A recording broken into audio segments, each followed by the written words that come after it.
Hallelujah. Huwag po tayo pumunta sa salita ng Panginoon. Tayo po muna ay manalangin. Praise you, Jesus. Yes, Lord, we thank you, Father God, once again for this opportunity to humble ourselves before you, to listen, to be encouraged, to be corrected, Father God, through thy word. Lord, bless every vessel, every heart who will receive this. Even your servant whom you are going to use, just hide me behind your cross, O Lord, that your name alone be glorified and be magnified. This I pray in Jesus' name. Amen. Isang mapagpalang gabi po sa bawat isa sa atin. And gusto ko rin pong magpasalamat sa Panginoon dahil sa opportunity and the privilege na makapagbahagi at gamitin niya upang ibahagi ang kanyang salita. Amen po ba? Ayan. So, bago po tayo magsimula, may katanungan lang po ako. Sino po dito ang nag-uusap o kumakausap sa mga tao na nakikilala niya? Ayan. Sino naman po ang nananalangin? May nananalangin po ba dito? Amen. Gaano kadalas na manalangin ka? O kung sa bahay, gaano kadalas na kinakausap mo yung kasama mo sa bahay? Diba? So, atin pong pag-aaralan ang tungkol naman po sa panalangin. Sa Pilipinas po, meron po tayong tinatawag na PRC. Sino po ang familiar sa PRC na ito? Meron? Sabi po niya doon, Professional Regulation Commission. At dito po, ito yung ahensya ng gobyerno na kung saan dito kinukuha yung mga IDs. Na kapag halimbawa, kung ikaw ay isang guro, at kapag ikaw ay licensed na guro, upang mapatunayan na ikaw nga ay licensed na guro at even sa iyong trabaho ay doon kakikilalanin, ay kailangan mo ng PRC ID. Amen? Na ikaw nga ay pumasa sa board, na ikaw ay nag-oath taking, at ikaw ay lisensyadong guro upang matanggap ka sa trabaho, lalong-lalo na sa gobyerno. Minsan, dahil sa PRC na ito, hindi ka pwedeng makapagturo o makapag-apply sa mga paaralan kung wala itong ipapakita mo sa iyong ina-applyan.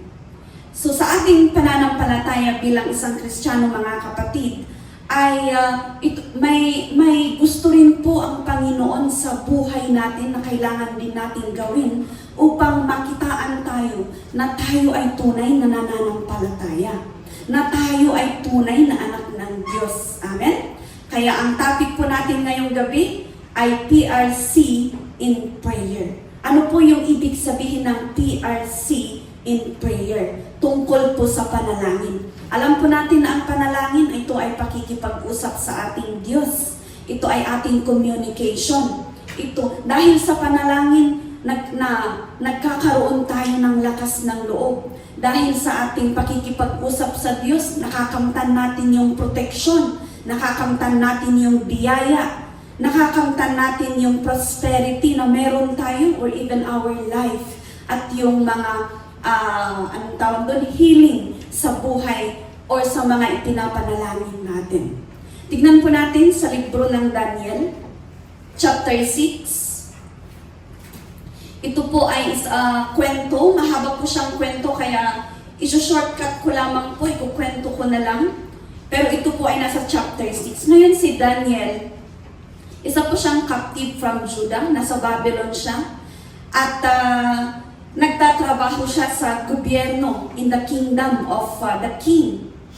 Ngayon, dahil nakitaan siya ng magandang asal, magandang pagkatao, ay ang hari ay binalak siyang i-promote. 3 of them are to be promoted sa kanilang trabaho. Subalit, may mga tao na, di ba, normal sa trabaho na mayroong jealousy, mayroong, anong tawag nila doon? May gusto nilang sila ang ma-promote, yung jealousy, mga ganun po. Ngayon, hinanapan nila si Daniel ng kasalanan upang sana hindi siya ma-promote or hindi siya maitaas sa kanyang posisyon bilang isang manggagawa sa kingdom of the king. Pero wala silang makita na pwede nilang gamitin laban sa kanya. So, ang mga kasamahan niyang ito, nagbalak sila na pumunta sa hari at sabihan ang hari na ganito, hari, maglagay ka or gumawa ka ng decree o utos na ang sino mang hindi manalangin sa iyo o ang sino mang hindi manalig sa iyo in 30 days ay mailalagay doon sa lion's den. So yun po yung ginawa nila. So yun, pumunta sila sa hari. In short, pinayagan ng hari. At hindi lang niya basta pinayagan. Inilagay yun sa sulat. Ginawa siyang kasulatan. At nag-signature yung hari doon. Upang sa ganon, hindi masira or hindi ma-revoke or walang pwedeng magpalit or mag-alter ng kautusan na yun. Ayan. So in short, yun yung ginawa nila. So within 30 days, na makitaan ng sino man sa kaharian na manampalataya at mag-bow down sa ibang bagay o ibang Diyos maliban sa hari, ay ilalagay sa lion's den. So ngayon, nung ipinasa yung decree na yon at nalaman yun ni Daniel, ano ang ginawa ni Daniel? Si Daniel ay isang mananampalataya, tapat na mananampalataya sa Diyos. At ano yung ginawa ni Daniel nang nalaman niya? Ito, doon po tayo sa verse 10. Sabi niya doon, "Now when Daniel learned that the decree had been published, he went home to his upstairs room where the windows opened toward Jerusalem. 3 times a day he got down on his knees and prayed, giving thanks to his God just as he had done before." Ano yung ginawa ni Daniel? When he learned about the decree, nung nalaman niya yung decree tungkol sa pag-bow down sa ibang Diyos maliban sa hari, ay anong sinabi niya doon? He went home. Umuwi po siya. And he went to his room. Anong ginawa niya sa kanyang kwarto? Nanalangin po siya. Sabi niya dyan, 3 times a day, he got down on his knees and prayed. 3 beses sa isang araw na nananalangin siya sa Diyos. Tayo po mga kapatid, ilang beses tayo nananalangin sa isang araw? O kung tuwing kakain lang tayo bago tayo manalangin. So sabi pa niya dyan, giving thanks to his God just as he had done before. So, hindi lang nung nalaman ni Daniel yung decree na yun, bago siya nanalangin. So, dati nang nananalangin itong si Daniel, bago pa man niya malaman ang tungkol sa decree na ito. Amen? So dito, on verse 10, sabi niya, "Then these men went as a group and found Daniel," ayun, "praying and asking God for help." Dahil sa kanyang panalangin na yan, nung nanalangin siya, so nag-spy siguro yung mga sa hari na gawin itong decree. So nakita si Daniel na nanalangin. Pero bago yun, tignan po natin, ano yung ginawa niya? He went to his upstairs room where the windows open. Nakabukas yung window facing Jerusalem. Diba alam niya na kapag nakabukas yung window na yun, sino pwede siyang makita, kahit sino pwede siyang makita at isumbong siya sa hari. Pero di ba kapag alam natin yung decree na yun, dapat ang gagawin natin, manalangin na tayo, pero naka-close sana yung window para hindi tayo makita at pwede tayong isumbong sa hari. Pero itong si Daniel, anong ginawa niya? Nakabukas, sabi niya dyan, yung window. Windows open towards Jerusalem. At doon nakita nga siyang nanalangin at sumampalataya sa Diyos na kanyang sinasampalataya. So itong mga tao, itong men na na the group of men na ito ay ito sinumbong sa hari, si Daniel, na nakita namin si Daniel na ganito, ganyan. So ano ang ginawa ng hari? So the king, doon po sa verse 16, so the king gave the order and they brought Daniel and threw him into the lion's den. Labag man sa kalooban ng hari na gawin yun kay Daniel, kasi tapat si Daniel pinagkakatiwalaan niya si Daniel. Pero nung nalaman niya ang sinumbong sa kanya tungkol kay Daniel, ay nalungkot siya. Nalungkot siya, pero wala siyang magawa. Kailangan niyang sundin ang ginawa niyang utos, ginawa niyang kautusan, ginawa niyang decree, kahit si Daniel pa man yung pinagkakatiwalaan niyang tao. So ano ang ginawa? So yun, in order niya na dalhin si Daniel doon sa den ng mga leon, kung saan kung saan tumitira, o yung den ng mga leon. But tignan po natin. So verse 17, a stone was brought and placed over the mouth of the den, and the king sealed it with his own signet ring and with the rings of his nobles, so that Daniel's situation might not be changed. O so sinilyuhan upang hindi magbago ang sitwasyon ni Daniel, na kung ano yung kautusan, yun ang mangyayari. Verse 18, then the king returned to his palace and spent the night without eating and without any entertainment being brought to him, and he could not sleep. So hindi nakatulog yung hari sa gabi na yun. He might be thinking of Daniel na nasa lion's den. Now, the following day, so verse 19, at the first light of dawn, the king got up and hurried to the lion's den. When he came near the den, he called to Daniel in an anguished voice, Daniel, servant of the living God, has your God, whom you serve continually, been able to rescue you from the lions? So tinawag niya si Daniel. Bakit kaya niya tinawag? Alam niyang leon yun, no? So pwede siyang kinain na or wala na si Daniel sa puntong ito. Pero sumagot si Daniel, verse 21.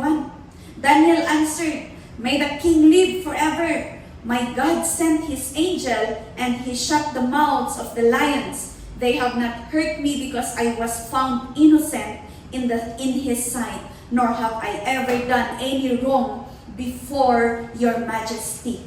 So yun, nung tinawag niya si Daniel, sumagot itong si Daniel. So fast forward. So ano ang nangyari? Nilabas siya doon. Masaya yung hari na hindi walang sugat si Daniel doon, hindi siya kinain ng mga leon.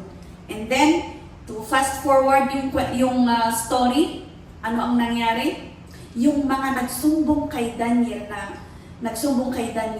sila yung pinadala ng hari doon sa lion's den. Hindi lamang po sila, kasama ang kanilang mga anak at asawa. So kasama yung inosente na walang ginawa. Noan nga iti supapak, iti inaramida. Ano? So, yung ginawa nilang yon, kung ano yung in-advise nila o sinabi nila sa king na mangyayari, sa kanila nangyari. And in verse 28, so Daniel prospered during the reign of Darius and the reign of Cyrus the Persian. So yun po, makikita po natin dito mga kapatid, kung paano at kung ano yung kapangyarihan ng panalangin sa buhay na binibigay ng panalangin sa buhay ng isang mananampalataya. So sabi po natin kanina, PRC in prayer. Upang matawag tayong tunay at totoong mananampalataya at anak ng Diyos, kailangan po natin ng panalangin. Pero hindi lang pala tayo basta nananalangin at sinasabi lang natin sa ating bunga o sa ating bibig. So, una po dito, P stands for persistence. Persistence. or tuloy-tuloy na panalangin. Na yung sitwasyon na binigay yung decree, hindi yun yung naging dahilan upang magbago at mag-stop si Daniel na tumawag at manalangin sa Diyos. Kundi, bagkus ito pa yung naging dahilan, naging sanhi upang all the more na manalangin siya. Amen?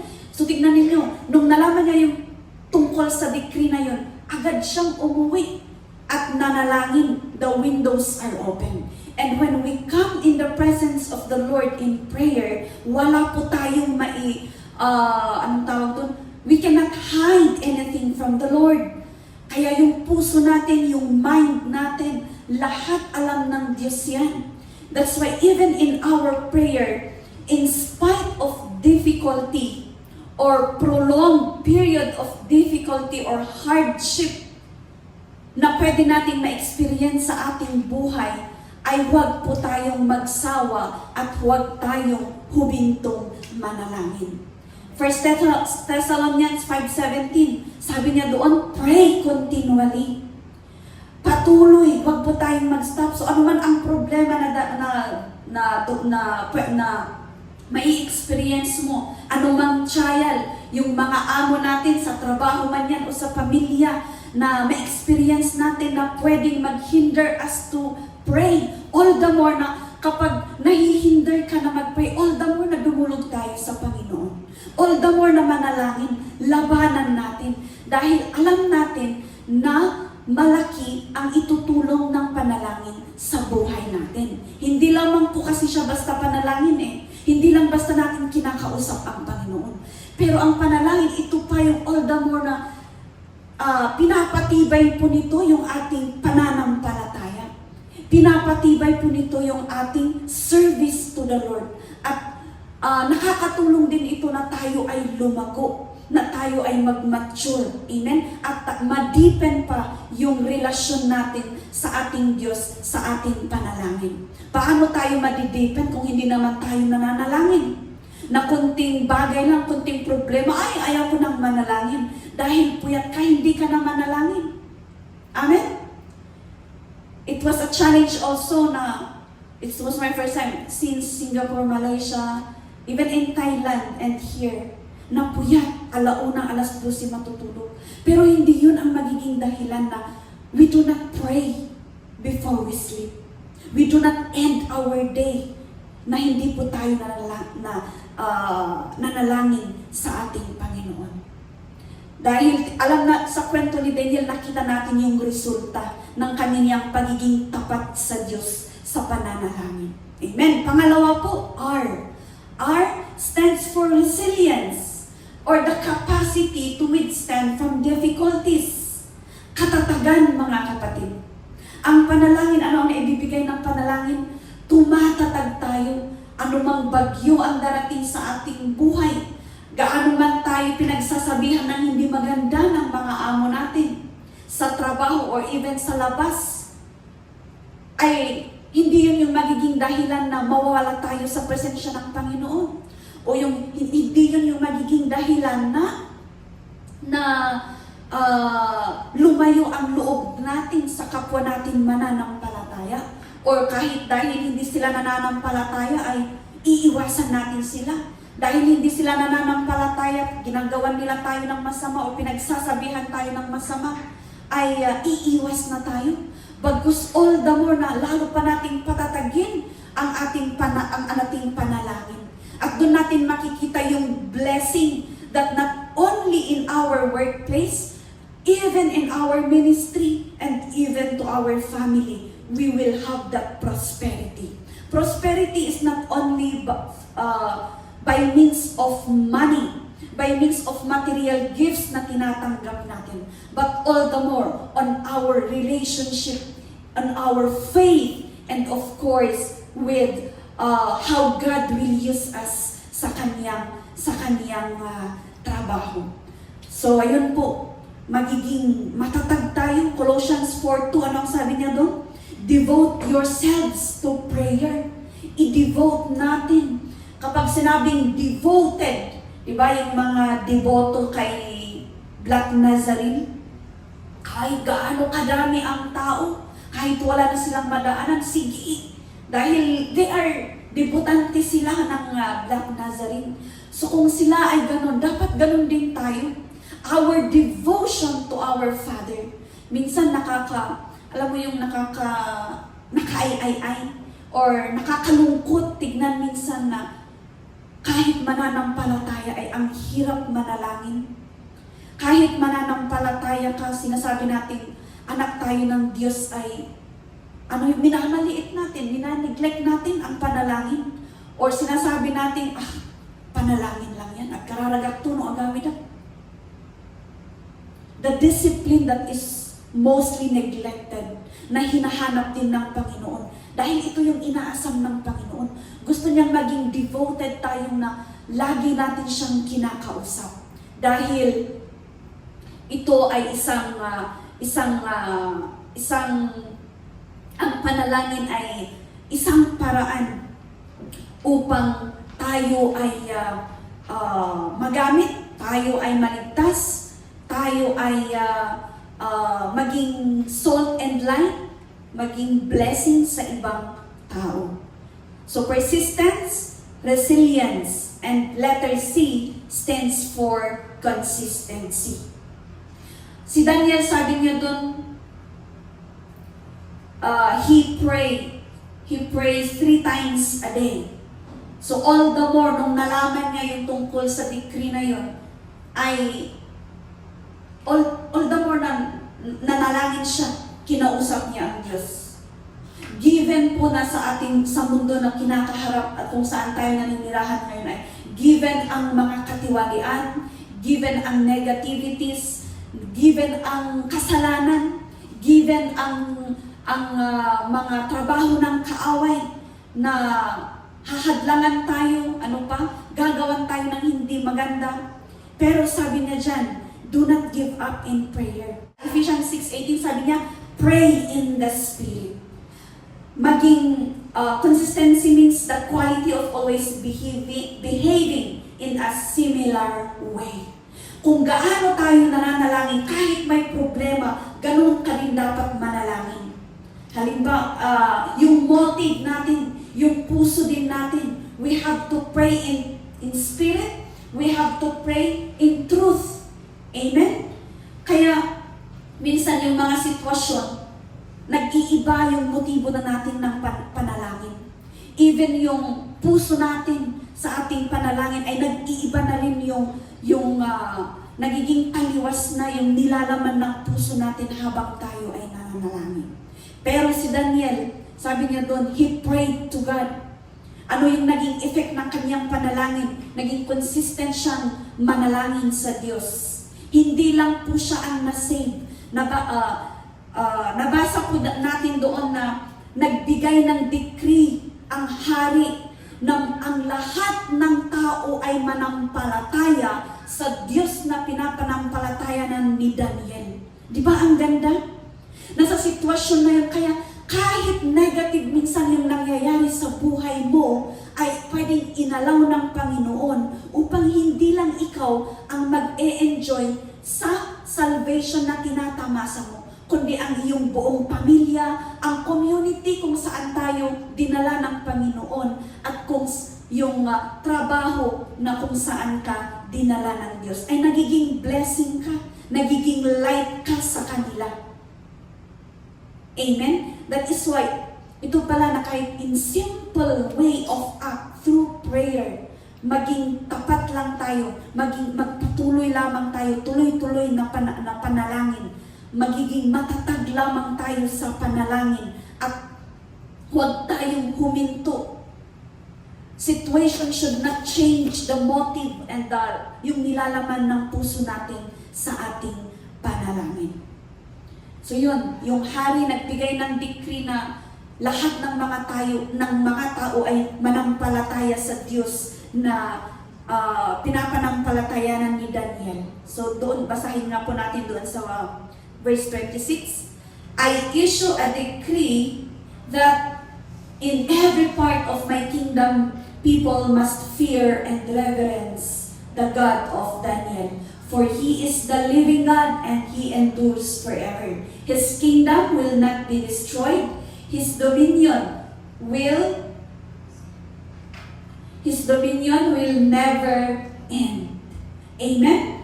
So, yun po, na even yung hari na acknowledge niya na totoo ang Diyos ni Daniel.